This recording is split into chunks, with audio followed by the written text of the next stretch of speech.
Police अब गिरफ्तार अपराधियों के आपराधिक इतिहास को खंगाल रही है। एसएसपी ने यह भी कहा कि पता लगाया जा रहा है कि इतनी बड़ी मात्रा में कारतूस कहां से लाए गए थे, इनका अगला निशाना क्या था, और पुलिस फरार अपराधियों की तलाश में छापेमारी लगातार कर रही है। तो अब सम्राट की पुलिस एक्शन में दिखाई दे रही है। अब तो भावी सीएम माने जा रहे हैं ना बिहार के, तो एक्शन में अभी से पुलिस नजर आ रही है। एक्शन में सम्राट चौधरी। पटना में पुलिस ने अपराधी को दौड़ाकर मारी गोली। नमस्कार, आप देख रहे हैं सिटी पोस्ट लाइव। मैं हूं सृष्टि राज। बिहार के भावी सीएम डिप्टी सीएम सम्राट चौधरी एक्शन में है। उनकी पुलिस अब दौड़ा दौड़ा कर अपराधियों का एनकाउंटर कर रही है। पटना के फतुहा थाना क्षेत्र में बुधवार को पुलिस और अपराधियों के बीच मुठभेड़ हो गई। पुलिस ने एक अपराधी को दौड़ा दौड़ा कर पैर में गोली मारी। उनके 2 अन्य साथियों को भी गिरफ्तार किया गया है। गिरफ्तार अपराधियों के पास से 1200 से अधिक जिंदा कारतूस बरामद किए गए हैं।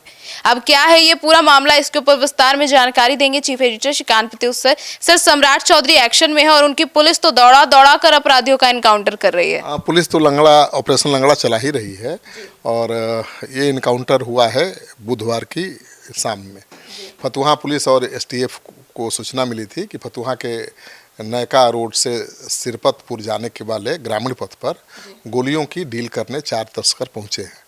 पुलिस मौके पर पहुंची। पुलिस को देखते ही तस्करों ने फायरिंग शुरू कर दी। पुलिस की जवाबी कार्रवाई में तस्कर भोला उर्फ सुंदरम के पैर में गोली लगी। पुलिस ने दरअसल उसको दौड़ा कर गोली मारी है। उसे पीएमसीएच में भर्ती कराया गया है। पुलिस ने भोला के अलावा उसके 2 साथियों को भी धर दबोचा है, जिसके नाम सुमित कुमार उर्फ गबरू और सत्यरोहण यादव है। एक तस्कर पिंटू कुमार फरार होने में कामयाब हो गया। इन तस्करों की स्कॉर्पियो और हैरियर गाड़ी से थी 350 की 1200 गोलियाँ मिली हैं और गोलियों का ये जखीरा कानपुर से मंगवाई गई थी। फतुहा में डिलीवरी के बाद पटना और दूसरे जगहों पर नालंदा में गोलियों को सप्लाई करने की योजना थी, लेकिन उसके पहले ही पुलिस को पता चल गया और इनकाउंटर हो गया। मतलब ये इनकाउंटर हुआ कहाँ? फतुहा थाना क्षेत्र के सिरपतपुर गांव में ये इनकाउंटर हुआ है। घायल भोला और सुमित कुमार सारण के तेलपा गांव के रहने वाले हैं। सत्यरोहण बाढ़ का रहने वाला है, जबकि पिंटू फतुहा के सोनारू का रहने वाला है। भोला और सुमित सारण के रहने वाले हैं और ये दोनों ही गोलियों की खेप लेकर सारण से पटना तक पहुंचे थे, ठीक है ना, फतुहा तक। पुलिस इस बात की तफ्तीश करने में जुटी है कि सारण से 2 गाड़ियों से गोलियों का इतना बड़ा जखीरा फतुहा से मैंने पटना कैसे पहुंच गया। रास्ते में कहीं चेकिंग क्यों नहीं की गई। सारण से फतुहा की दूरी लगभग 75 किलोमीटर है।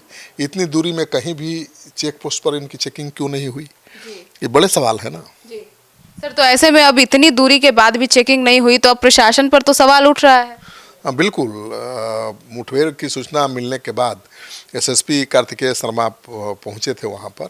उन्होंने कहा कि इस मामले की जांच की जाएगी और एसएसपी ने बताया कि फतुहा थानाध्यक्ष को जानकारी मिली थी कि सिरपतपुर गांव जाने वाले रास्ते में एक अंतर्राज्यीय गैंग सक्रिय है।